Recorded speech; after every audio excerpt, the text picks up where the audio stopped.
So in this video we talk about the nucleus and its size. तो बेटा हम सभी जानते हैं कि एटम क्या होता है, ये बारे में हम पढ़ चुके हैं। एटम हमारे किसी भी सब्सटेंस का वो स्मॉलेस्ट पार्ट होता है जिसके अंदर उसके सारे फिजिकल और केमिकल प्रॉपर्टीज होती हैं। एटम का स्ट्रक्चर भी हमने पढ़ा कि एटम के बीच में एक न्यूक्लियस होता है और न्यूक्लियस के चारों तरफ इलेक्ट्रॉन रिवॉल्व करते हैं। ये न्यूक्लियस है और इसके चारों तरफ इलेक्ट्रॉन रिवॉल्व करते हैं। तो अब हम बात इस न्यूक्लियस की करेंगे। इस न्यूक्लियस के अंदर क्या होता है? अगर आप न्यूक्लियस की बात करते हो, ये न्यूक्लियस है, तो न्यूक्लियस के अंदर हम सभी जानते हैं प्रोटॉन होते हैं और न्यूट्रॉन होते हैं। प्रोटॉन और न्यूट्रॉन होते हैं, प्रोटॉन और न्यूट्रॉन होते हैं। तो ये जो कॉन्फ़िगरेशन है, न्यूक्लियस का साइज़ क्या है, इसकी डेंसिटी क्या है, ऐसी कुछ बातें हमने इसमें स्टडी करी है। तो हमारा पहला जो टॉपिक है वो है what is the size of the nucleus. Size of the nucleus experimentally, अब जो बात कर रहे हैं हम एक्सपेरिमेंटली का आते हैं। एक्सपेरिमेंटली ये फाइंड आउट हुआ कि जो वॉल्यूम ऑफ द न्यूक्लियस है, वॉल्यूम ऑफ द न्यूक्लियस ये directly proportional to mass number होता है। आई थिंक आप सभी जानते हो व्हाट इज मास नंबर। तो मास नंबर को ए से रिप्रेजेंट करते हैं। वो न्यूक्लियस स्फेरिकल शेप होता है, तो 4/3 πr³ is directly proportional to mass number. Mass number को हमने ए से रिप्रेजेंट कर दिया। So r³ is proportional to A, और we can say r is proportional to a³√। r is proportional to a³√। So r equal to, proportionality का sign हटाते हैं तो एक r0 कॉन्स्टेंट आ जाता है a³√, where this r0 is का constant is named as empirical constant. Empirical constant, इसको empirical constant कहते हैं। ये एक कांस्टेंट है जिसको एम्पिरिकल कांस्टेंट कहते हैं, जिसकी वैल्यू लगभग 10⁻⁻15 के ऑर्डर की होती है। तो ये आपका रेडियस ऑफ द न्यूक्लियस का पहला फॉर्मूला बन गया। अगर आप देखोगे कि ये जो मास नंबर पर डिपेंड करता है, a³√, यानी कि जिस न्यूक्लियस का मास जितना ज़्यादा होगा उतना ही उसका रेडियस भी ज़्यादा होगा, उसका साइज भी ज़्यादा होगा।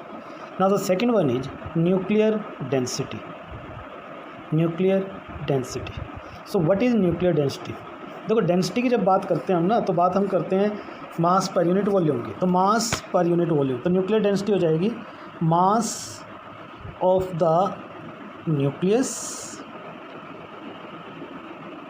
Upon volume of the mass upon volume. अब देखो, न्यूक्लियस के अंदर होते हैं प्रोटॉन और न्यूट्रॉन। अगर मैं ये कहूँ कि m जो है वो एवरेज मास है एक न्यूक्लियन का, क्योंकि प्रोटॉन और न्यूक्लियन का मास, प्रोटॉन और न्यूट्रॉन का मास लगभग बराबर होता है, तो average mass of a nucleon मान लिया मैंने इसे, ऑफ अ न्यूक्लियन। और नंबर ऑफ न्यूक्लियंस इसके अंदर है जितना मास नंबर है, तो total mass of the nucleus जो हो जाएगा, मास ऑफ द न्यूक्लियस जो हो इक्वल टू एम ए के बराबर। जबकि वॉल्यूम ऑफ द न्यूक्लियस क्या हो जाएगा? न्यूक्लियस जो है वो स्फेरिकल है, तो 4/3 πr³ ये वॉल्यूम हो गया। तो nuclear density rho equal to mass पर यूनिट वॉल्यूम, तो m × a upon volume 4/3 πr³।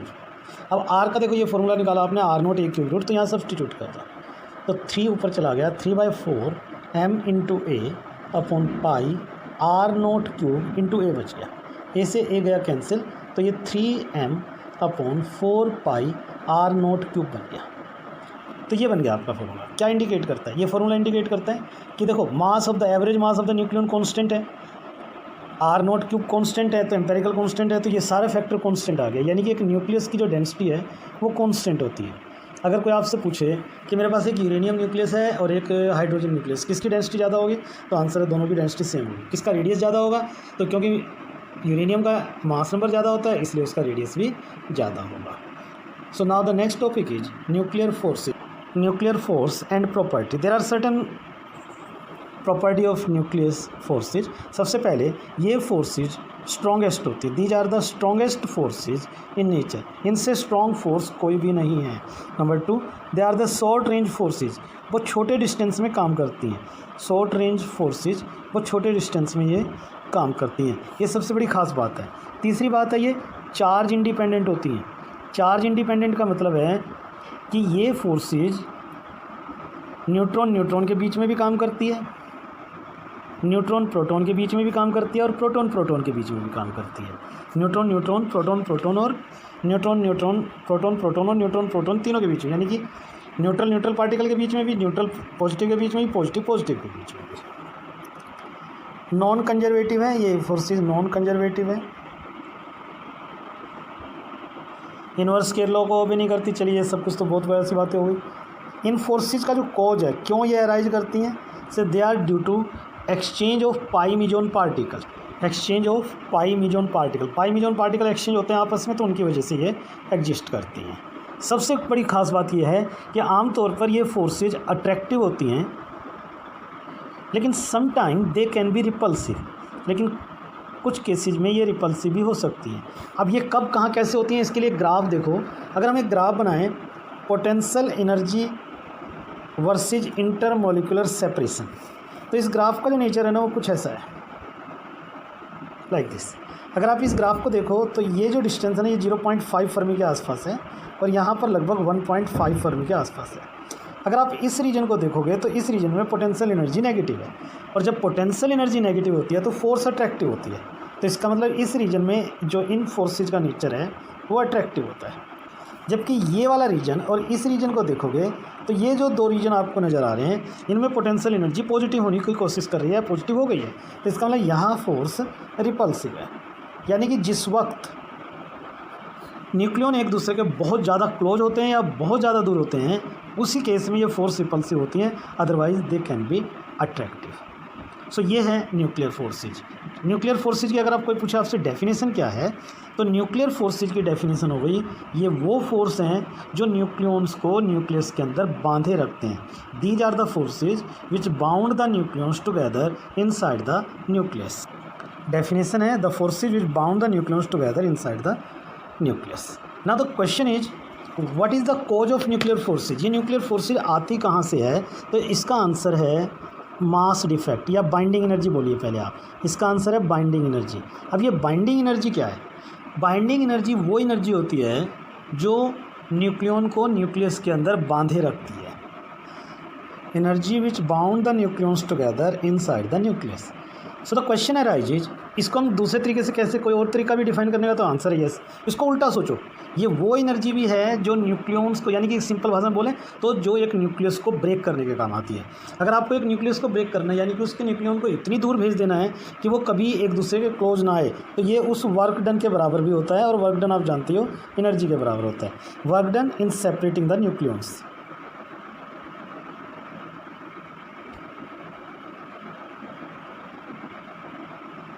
Infinite distance apart, nucleons को एक दूसरे से इनफाइनाइट डिस्टेंस पर पहुंचाने के लिए, कि ताकि वो दोबारा एक दूसरे के क्लोज ना आए। सो now the question is what is the source of this binding energy. इस बाइंडिंग एनर्जी का सोर्स क्या है?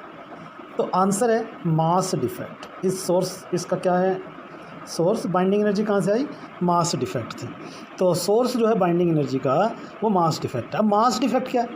मास डिफेक्ट को समझो। देखो ये न्यूक्लियस है, इस न्यूक्लियस के अंदर न्यूट्रॉन और प्रोटॉन होते हैं। मान लो 10 प्रोटॉन और 10 न्यूट्रॉन है, तो इस न्यूक्लियस का टोटल मास कितना होना चाहिए? 10 प्रोटॉन का मास जमा 10 न्यूट्रॉन का मास, ये टोटल मास होना चाहिए न्यूक्लियस का। लेकिन रियल में इसका जो मास आता है, मान लो उसको मैं m कह रहा हूँ, तो ये जो रियल में इसका मास आता है जो होना चाहिए था, दोनों एक जैसे नहीं होते, बल्कि दोनों में एक डिफरेंस होता है। यही डिफरेंस मास डिफेक्ट कहलाता है। The difference between the actual mass of the nucleon and actual mass of the nucleus is called mass defect. तो ये जो मास डिफेक्ट है ये कन्वर्ट होता है बाइंडिंग एनर्जी में। According to relation Einstein mass energy relation E equal to mc²। Mass defect को delta m से लिखते हैं, तो इसलिए डेल्टा mc²। और यही बाइंडिंग एनर्जी आपको न्यूक्लियर फोर्स प्रोवाइड करती है, जो हमारे न्यूक्लियस के अंदर न्यूक्लियन को बाउंड रखने में हमारी हेल्प करती है। सो अब तक जो हमने पढ़ा वो ये कि न्यूक्लियर फोर्स बाइंडिंग एनर्जी की वजह से आती है, और बाइंडिंग एनर्जी का कॉज होता है मास डिफेक्ट। और mass defect delta m binding energy Einstein mass energy relation के according delta m into c² की फॉर्म में कन्वर्ट हो जाता है बाइंडिंग एनर्जी में। और यही बाइंडिंग एनर्जी आपको न्यूक्लियंस को बाउंड करने के काम आती है, जिसे आप न्यूक्लियर फोर्स कहते हो। तो मास डिफेक्ट क्या है? Actual mass of the nucleon minus actual mass of the nucleus. So अब इसका हम डेरिवेशन करते हैं, डेरिवेशन ऑफ बाइंडिंग एनर्जी। देखो एक एलिमेंट मान लो आप XZA, where Z is the atomic number, A is the mass number. Okay, तो एक बात क्लियर है, जितने एटॉमिक नंबर होते हैं उतने प्रोटॉन होते हैं। तो इसके अंदर Z प्रोटॉन होंगे, और एक प्रोटॉन का मास MP मान लीजिए, और A माइनस जेड आपके न्यूट्रॉन होंगे, तो नंबर ऑफ न्यूट्रॉन्स हो गए A माइनस जेड, और Mn इसका मास मान लीजिए। तो आप देखो न्यूक्लियॉन्स का मास कितना होगा, ZmP plus A minus ZmN, क्योंकि न्यूक्लियस के अंदर ये सारे पार्टिकल हैं, इतने प्रोटॉन है और इतने न्यूट्रॉन है, तो इनका मास ZmP plus A minus ZmN। अगर इसमें से मैं मास ऑफ द न्यूक्लियस, M को मास ऑफ द न्यूक्लियस मान लो, मास ऑफ द न्यूक्लियस को सब्ट्रैक्ट कर दूं तो ये आपके पास मास डिफेक्ट आ जाएगा। आइंस्टीन रिलेशन के according binding energy equal to delta M into C square होता है। तो इस पूरी टर्म को आप सी स्क्वायर से मल्टीप्लाई कर दो तो आपको बाइंडिंग एनर्जी मिल जाएगी। तो ये बाइंडिंग एनर्जी का मैथमेटिकल एक्सप्रेशन आ गया। इसकी एक और फॉर्म है जो आपके सामने यहाँ दिखा रहा हूँ। अब इस एटम के अंदर जितने प्रोटॉन होते हैं उतने ही इलेक्ट्रॉन भी होते हैं। एक इलेक्ट्रॉन का मास Me मान लो तो Z इलेक्ट्रॉन का मास ZmE हो जाएगा। इस इक्वेशन में ZmE ऐड और सब्ट्रैक्ट कर दो तो ये बन गया ZmP प्लस ZmE प्लस, ये देखो ZmE ऐड कर दिया, A माइनस ZmN यूँ का यूँ माइनस M और माइनस ZmE, इतना ऐड और सब्ट्रैक्ट किया था। इन दोनों में से Z कॉमन ले लो, ये MP प्लस ME बच जाएगा प्लस A माइनस ZmN यूँ का यूँ, इन दोनों में से माइनस कॉमन ले लिया। एक प्रोटॉन एक इलेक्ट्रॉन हाइड्रोजन एटम में होता है तो मास ऑफ द हाइड्रोजन एटम हो गया, तो ZmH A माइनस ZmN, और ये हो गया, देखो ये न्यूक्लियस का मास था, इसमें इलेक्ट्रॉन का मास ऐड कर दिया तो ये पूरे एटम का मास हो गया। क्योंकि एटम में क्या होता है, न्यूक्लियस और इलेक्ट्रॉन मिलकर एटम बना देंगे इंटू सी स्क्वायर। तो ये बाइंडिंग एनर्जी की वैल्यू आ गई। अब एक टर्म होती है average binding energy. Average binding energy होगी binding energy per unit mass number. तो इसको अगर मास नंबर से डिवाइड कर दो, इस टर्म को मास नंबर से डिवाइड कर दो तो ये एवरेज बाइंडिंग एनर्जी आ जाएगा। So that is about the average binding energy. बात ध्यान रखनी है, एक बात तो क्लियर है कि बाइंडिंग एनर्जी आपको स्टेबिलिटी को डिसाइड करके देगी। जितनी ज़्यादा बाइंडिंग एनर्जी होगी उतनी ज़्यादा स्टेबिलिटी होगी। लेकिन रियलिटी में बाइंडिंग एनर्जी से ही बड़ा फैक्टर होता है एवरेज बाइंडिंग एनर्जी। जिन मटेरियल की एवरेज बाइंडिंग एनर्जी ज़्यादा होगी वो ज़्यादा स्टेबल होंगे और जिनकी एवरेज बाइंडिंग एनर्जी कम होगी वो कम स्टेबल होंगे। अब मान लो मेरे पास दो एलिमेंट है, एक एक्स और एक वाई, जिसकी एवरेज बाइंडिंग एनर्जी ज़्यादा होगी वो ज़्यादा स्टेबल होगा। Average binding energy, total binding energy निकाल कर उसको मास नंबर से डिवाइड कर दो तो एवरेज बाइंडिंग एनर्जी आ जाएगी। Now this is the another topic, binding energy curve. अगर आप इस कर्व को देखो तो इस कर्व का नेचर कुछ इस तरह का आता है। मैं इसको दोबारा से स्क्रीन पर बना रहा हूँ आपके लिए। तो ये ग्राफ देखो हम बना रहे हैं, ये यहाँ से शुरू हुआ, यहाँ एवरेज बाइंडिंग एनर्जी है और इधर मास नंबर है। इस ग्राफ को देखो तो ये होगा, यहाँ पर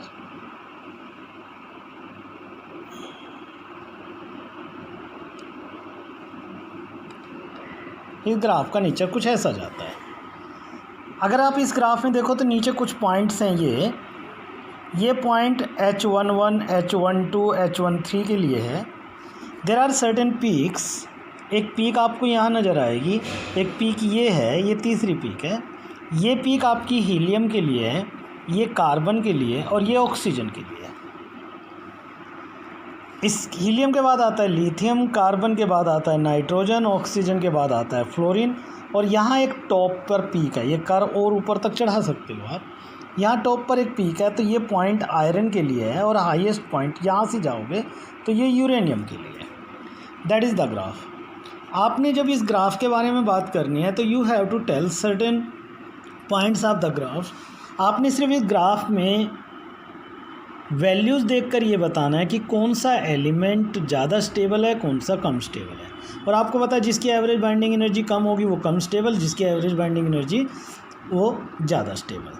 अगर आप इस ग्राफ को देखो तो जैसे जैसे मास नंबर बढ़ रहा है ग्राफ ऊपर जा रहा है। इसका मतलब जैसे जैसे मास नंबर बढ़ रहा है एवरेज बाइंडिंग एनर्जी बढ़ रही है अप टू आयरन, और उसके बाद वो घटना शुरू हो जाती है। तो अगर पॉइंट्स देखो तो सबसे पहले इन पॉइंट्स को देखो, इनकी एवरेज बाइंडिंग एनर्जी बहुत कम है। इसका मतलब ये हुआ कि जो एलिमेंट हैं H11, H12, H13, इनकी एवरेज बाइंडिंग एनर्जी बहुत कम है। एवरेज बाइंडिंग एनर्जी स्मॉल है और एवरेज बाइंडिंग एनर्जी कम है। इसका मतलब they are slightly less stable element of the periodic table, less stable. This is the point number 1। Now the point number 2, अगर आप देखो तो यहाँ बढ़ा हीलियम, हीलियम के बाद लिथियम, अगर कर्व को देखो तो हीलियम के बाद लिथियम है तो एवरेज बाइंडिंग एनर्जी बढ़नी चाहिए, लेकिन यहाँ ऐसा कुछ नहीं है। इसमें थोड़ा सा एक रिजल्ट अलग तरह का मिल रहा है। हीलियम के करस्पॉन्डिंग वैल्यू ज़्यादा है, उससे नेक्स्ट वाले की थोड़ी कम है। फिर कार्बन पर ज़्यादा हो जाती है, उससे नेक्स्ट वाले की थोड़ी कम है। ऑक्सीजन की ज़्यादा हो जाती है, उससे नेक्स्ट वाले की कम है। लेकिन ऐसा नहीं है कि हर जगह ऐसा होगा, लेकिन इन 3 पॉइंट्स के लिए तो ऐसा चल ही रहा है। अगर आप देखो तो आपको नज़र आ रहा है कि हीलियम, कार्बन और ऑक्सीजन, इनकी एवरेज बाइंडिंग एनर्जी इनके नेबरिंग एलिमेंट से थोड़ी ज़्यादा है। इट मीन्स ये एलिमेंट अपने नेबरिंग एलिमेंट से थोड़ी ज़्यादा स्टेबिलिटी शो करते हैं। अब इनमें ख़ास चीज़ है, अगर आप देखो इनमें स्टेबिलिटी की एक ख़ास बात क्या है। अगर आप हीलियम को देखो तो 2,4, कार्बन देखो तो 6,12, ऑक्सीजन देखो तो 8,16। इनमें एक सिमेट्री बन रही है। सिमेट्री क्या है कि इन एलिमेंट का एटॉमिक नंबर और मास नंबर दोनों इवन है। तो इसका मतलब जिन एलिमेंट का मास नंबर और atomic number, even mass number, even atomic number, जो एलिमेंट इवन मास नंबर और इवन एटॉमिक नंबर वाले होते हैं उनकी एवरेज बाइंडिंग एनर्जी उनके नेबरिंग एलिमेंट से थोड़ी ज़्यादा होती है। दे शो स्लाइटली मोर स्टेबिलिटी। इसके बाद आप आ जाओ तीसरा पॉइंट, आयरन पर। आयरन की एवरेज बाइंडिंग एनर्जी मैक्सिमम होती है। Iron have the maximum average binding energy. अगर हम इसकी मैक्सिमम की वैल्यू बात करें तो ये वैल्यू लगभग 8.5 के आसपास होती है।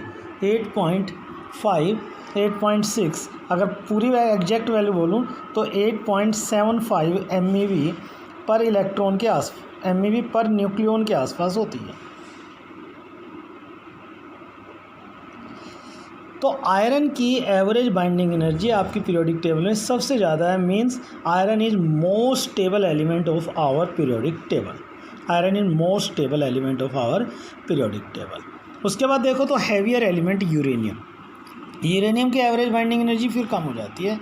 इसका अलावा आपके हैवियर एलिमेंट भी कम स्टेबिलिटी शो करते हैं, low binding energy, average binding energy they also show slightly less stability. लेकिन जो मिड एलिमेंट्स है, अगर आप इन एलिमेंट्स की बात करो, जब मास नंबर 20 से 120 के बीच में, मास नंबर 20 से 120 के बीच में है, तो इन एलिमेंट की एवरेज बाइंडिंग एनर्जी बहुत ज़्यादा है। इसका मतलब हमारी पीरियोडिक टेबल में जो एलिमेंट इस मिड रीजन में लाई करते हैं, इस रीजन के अंदर लाई करते हैं, दे शोज़ द मैक्सिमम स्टेबिलिटी। यही कारण है कि आपके मैक्सिमम प्रोसेस न्यूक्लियर फ्यूजन है, जैसे न्यूक्लियर फ्यूजन है, वो प्रोसेस न्यूक्लियर फ्यूजन जो छोटे न्यूक्लियस को मिलकर बड़े न्यूक्लियस में कन्वर्ट करता है, न्यूक्लियर फ्यूजन को इसीलिए फेवर करता है कि ये न्यूक्लियस ऐड होते हैं तो उनकी एवरेज बाइंडिंग एनर्जी बढ़ जाती है, और एवरेज बाइंडिंग एनर्जी बढ़ जाती है तो स्टेबिलिटी बढ़ जाती है।